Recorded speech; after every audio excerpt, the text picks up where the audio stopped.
Hello and welcome to this video where we're going to cover T1, the last one of the LCK preview series. Keep in mind, this is 100% stats based. Going into this year, they're ranked 4th based on 2024's stats.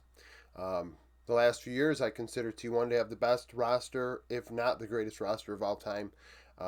International results matter much more to me than domestic results. Just all domestic means to me is, hey, how do you get to Worlds? Worlds is where you make your money when you're in the LCK and LPL. Maybe Western regions it matters more because you have sponsors and things that trying to keep it afloat, but sponsors can only do so much. So, these Eastern teams, to afford rosters that have big names on them, you got to win Worlds. You got to compete at a high level where there's big purses on the line. Now, as far as that's concerned, the last 3 years in championship points, they've been third, second, and second, with two Worlds wins and a runner-up finish in 2022. Top lane's Doran.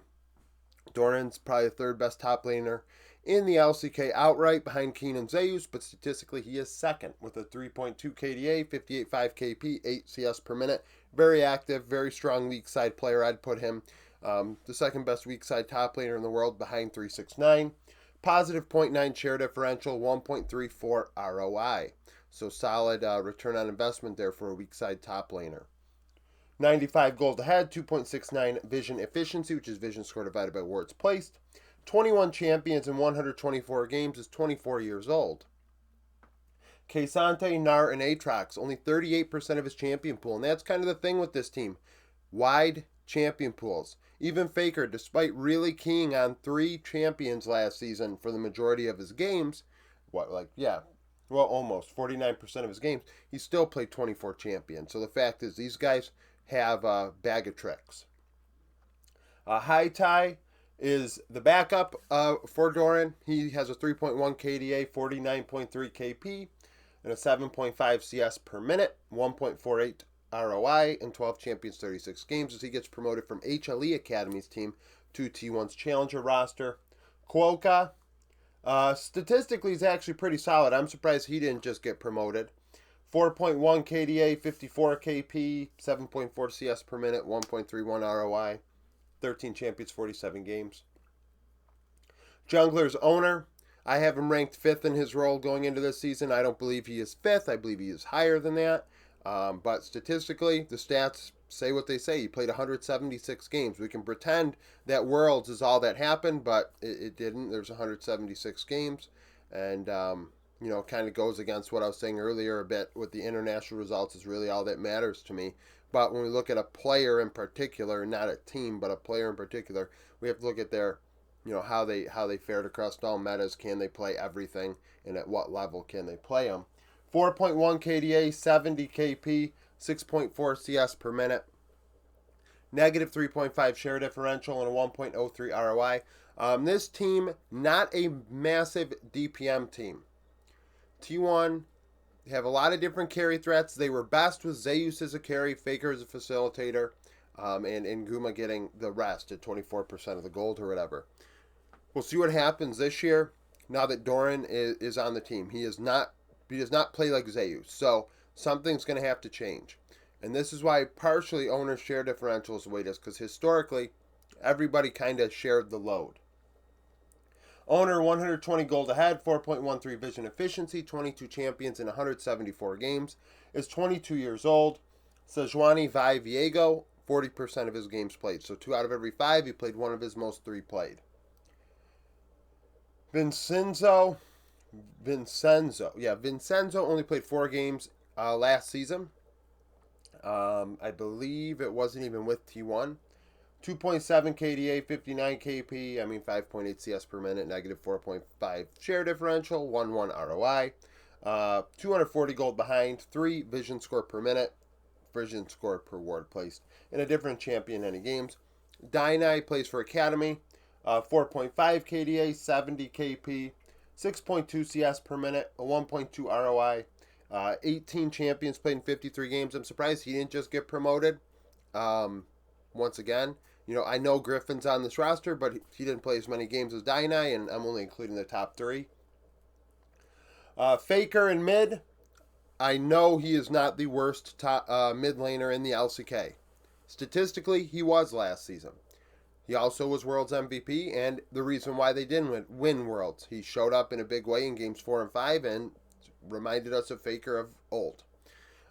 Faker across the entire season left quite a bit to be desired. Is he 10th? No. Is he first or second? No. Not in my opinion. I think you can make a case, I guess you can make a case Faker over Zeka back and forth. I think both are still behind Chovy. I don't care if Faker wins 3 more Worlds with this sort of season. If he plays like he did at Worlds all season long, yeah, sure. Well, yeah, he would be first. But you can't perform like that 2 out of 174 games and make me think that he's first. That's ridiculous. So, 3.9 KDA, 64.1 KP, and a 9.1 CS per minute. Another thing, he wasn't a heavy facilitator last season in terms of kills. Like, he got around the rift when he had to, and we saw it in games 4 and 5 of Worlds. It sticks out in our mind. But over the entirety of the season, he was involved in less than 2 out of every 3 kills. The team fought away from him. 3.6 share differential, 1.47 ROI. 60 gold ahead, 2.81 vision efficiency. So it wasn't super dominant in the early game either. A lot of times T1 would just flip that 20-minute Baron. It was a joke almost. 24 champions, 176 games, 28 years old. Azir, Corki, Talia, just under half of his games. Poby still kicking around, the backup.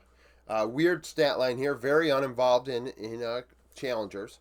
3.1 KDA, below 60 KP and a 9.6 CS per minute. Hell yeah, you have 9.6 CS per minute because you're not fighting. You're farming, which is fine, do one or the other, but that's less than 3 out of every 5 kills. And thus, because of that, only a 1.8 share differential and a 1.32 ROI, because when he was involved, he wasn't, dominating the team fight. Behind 155 gold at 15 minutes, 2.47 vision efficiency, 18 champions, 104 games. Goody is also on the squad, no games played last season. Gumayushi, so he ranks 8th in his role based on stats from last season. Is he 8th? No. Is he 1st or 2nd or 3rd? No.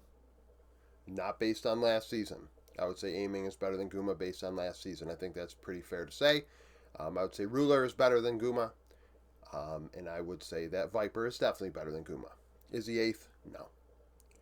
4.4 KDA, 67 KP, 8.7 CS per minute, 2 out of every 3 kills, and also keep in mind he played Senna as his most played, so that's going to skew these numbers.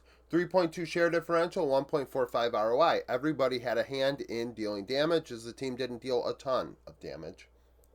110 gold ahead, 2.62 vision efficiency, 22 champions in 176 games, is 22 years old. Senna, Kalista, Varus, 2 out of every 5 games played. Smash, a player I'm surprised is still in T1 Challengers. I figured an ERL team would have swooped him up by now. I mean, there's not a lot of potential here playing for T1, only because I expect Guma to stay. So that's, unless Smash knows something we don't and thinks that Guma's going to walk. 3.4 KDA, 68 KP, 9.4 CS per minute. Played alongside Reckless last season. Did play quite a few weird champions and a few, obviously a few Senna games, but weird champions to pair with Senna when Reckless was playing it, and even traditional supports like Bard, so keep that in mind. 3.8 share differential, 1.45 ROI. Dominant in lane, up 270 gold, which is nice. 25 champions, 104 games. Cypher is the third AD carry in the organization. 4.8 KDA, 67 KP, 8.4 CS per minute, and 1.64 ROI, 16 champions, 73 games. And then Keria, who would I consider to be one of the best players in the world, if not the best player in the world, definitely the best support in the world, and reminded us of that at Worlds once again. Keria statistically is dominant. His champion pool is unmatched, and his aggression, I believe, is something that other supports should mimic. 4.2 KDA, a 70.4 KP. Negative 4 share differential, but a 0.92 ROI. Very high damage. Up 380 gold at 15 minutes. 1.74 vision efficiency. If there is a way in which his game lacks, it is in vision. His vision, with all this lane dominance, you'd expect better vision. Per ward placed, it's not quite there. 34 champions in 176 games is great. First in his role, 22 years old, Renata Nautilus Leona, 23% of his games played. So that's the thing. You can't guess what carry is going to play. I mean, hell, these are only 23% of his games, and it's his 3 most played. So there is a chance in a 3-game series he's not going to play any of them. It's actually more likely that he's not going to play any of them than play one of them, which is very hard to prepare for. And in my opinion, that's an advantage that players can I mean, that's a big advantage players can have. And in my opinion, sometimes it comes to like a carrier in particular. Why are you even trying to ban him out? I mean, why even bother? Why even bother? Why, like, it's impossible to prepare, find a solid bot lane duo that you know can get through laning phase and have relevance in the mid to late game, and just kind of worry about taking other players away, if you will, from this team. That's just the way I look at it. Cloud, 3.4 KDA, a 70.3 KP, and nearly a 1 damage per gold, which is great. 19 champions, 73 games. Coma is still the coach. Coma, oh shoot, the cat's doing stuff back there. Coma did not was not listed on the coaching staff for Worlds 2024. Tom was with Roach, so Coma doesn't get credit for those wins and losses, based on my opinion, because Leaguepedia lists who, I mean, is on the main roster as coaches, and those are the guys I consider to be the ones that are in direct correlation with the team.